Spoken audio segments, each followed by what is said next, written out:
Kalau kita lihat selama ini di HKBP, Pak Pendeta Siregar, biasanya kalau Eporus atau Sekjen itu selesai jabatannya, itu kan biasanya kalau nggak menjadi dosen, penulis buku, atau katakanlah sebagai penasehat, kita belum pernah mendengar katakanlah ada wadah khusus untuk mantan-mantan Eporus atau Sekjen ini. Kalau Bapak misalnya terpilih jadi Eporus, apalagi kita tahu seperti era Eporus sekarang, Pak Pendeta Dr. Robinson Butar-Butar cukup masif dalam memajukan HKBP dan banyak juga dia mendapat apresiasi. Kalau Bapak misalnya punya visi, ini mantan-mantan Eporus atau Sekjen ini, apa ada rencana untuk membuat wadah khusus, misalnya penasehat atau dalam pertimbangan?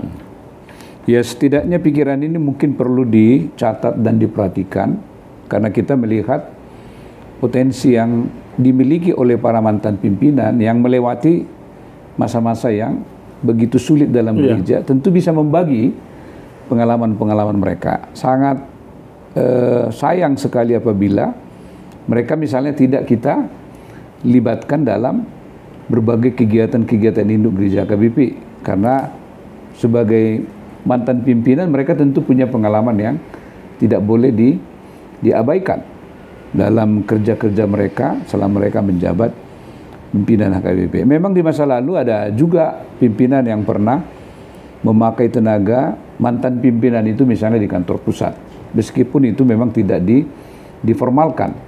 Tapi saya pikir ke depan, ya ini boleh menjadi satu inspirasi awal ya bagi kita, bagaimana kita tetap dapat menggunakan ya tenaga-tenaga para pimpinan kita itu, supaya mereka boleh memberikan pemikiran-pemikiran ya, pengalaman-pengalaman mereka yang kaya kepada pimpinan yang sedang menjabat, supaya itu lebih memperkaya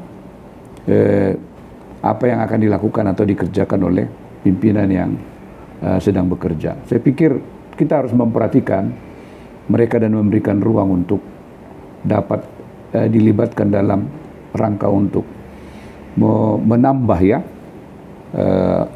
energi baru bagi pimpinan itu melalui berbagai ide-ide dan pemikiran-pemikiran mereka kepada pimpinan yang sedang bertugas, saya pikir. Begitu ya? Iya. Jadi berarti ada juga pemikiran Bapak untuk suatu saat mempermalkan itu ya, ada semacam penasehat atau dewan pertimbangan bagi sinode HKBP ya? Setidaknya ya kita harus memang melibatkan mereka ya, kalaupun misalnya secara formal atau secara kelembagaan itu tidak bisa langsung kita eksekusi, karena memang dalam pengembangan aturan HKBP sekali 4 tahun kan ada amandemen, tetapi dalam periode ini kemungkinan besar amandemen itu agak sulit karena sinode Desember nanti tanggal 2 sampai 8 itu akan mengagendakan periodisasi, tidak mengagendakan amandemen. Jadi seandainya pun ada gagasan-gagasan, ide-ide yang ingin memformalkan itu, kemungkinan secara teknis, secara konstitusi tidak akan bisa langsung direalisasikan. Tapi pikiran itu karena saya anggap baik, apa salahnya dalam bentuk yang informal, bisa misalnya ngopi-ngopi lah dengan pimpinan, dibuat sekali 3 bulan, kan itu juga sudah sebuah instrumen yang baik untuk mendorong supaya suatu waktu apabila semua para pengerja HKBP memiliki pandangan yang sama, ya kita bisa memikirkan itu diformalkan ya dalam satu katakanlah seperti negara kita ini ada dewan pertimbangan ya, presiden atau wakil ya presiden ya. Kalau kita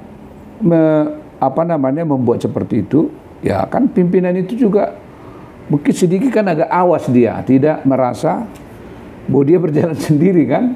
Ada semacam ada semacam perintah yang kontrol yang membuat dia ya, bukan kamu aja yang pimpinan, kami juga dulu bekas pimpinan, karena itu berhati-hati.